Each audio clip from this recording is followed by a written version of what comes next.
भिडिअ'आव नुनाय रेड सार्केलखौ मोजाङै नोजोर हो। थारैनो बेयाव दालां बानायनायनि साटारिं गोग्लैनायखौ नोंथांमोना नुनो मोन्दों, नाथाय बियो सरासनस्रा नङा। दालां बानायबाय थानाय समावनो हरखाबै साटारिं गोग्लैसिनजाना सासे सुबुङा दै सिङावनो अबथिरा जिउ गोमानांदों।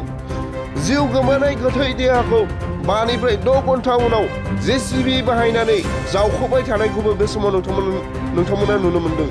थारैनो जोबोद दुखुनांथाव। दालां बानायनायनि हाबा मावबाय थानाय समावनो दुखुनांथावै जिउ गोमानाङो सासे सुबुङा। बिश्वनाथ सारियाली बालिसां आउटपस्टनि सिङाव थानाय सेलायखाथि बरगाव गामिनिफ्राय कुसुबारि गामिसिम थांलाय फैलाय खालामग्रा लामानि गेजेराव थानाय खाला नदि दैसानि बिखुङाव दालां बानायनाया सोलिगासिनो दंमोन। बेबादिनो खामानि मावबाय थानाय समावनो हरखाबै दालांनि साटारिं होनाया बायग्रुमनानै होसिनजाना दुखुनांथावै जिउ गोमानाङो सासे मावफारियाया। जाथायखौ लानानै बे ओनसोलाव बयबो दुखु मोनदों आरो गिखांनाय मोनदों। फारसेथिं दुखुनांथावसिन बाथ्राया बेसोबावदि जिउ गोमानाय सुबुंनि आंगो बिसिया गोरबोआव उन्दै गथ' दंमोन। अबथिरा जिउ गोमानाय सुबुंनि मुङानो जाबाय बिश्वनाथ गेलदिङा केरबारि लाइन गामिनि थागिबि दुबराज खारमाकारनि फिसाज्ला देबा खारमाकार।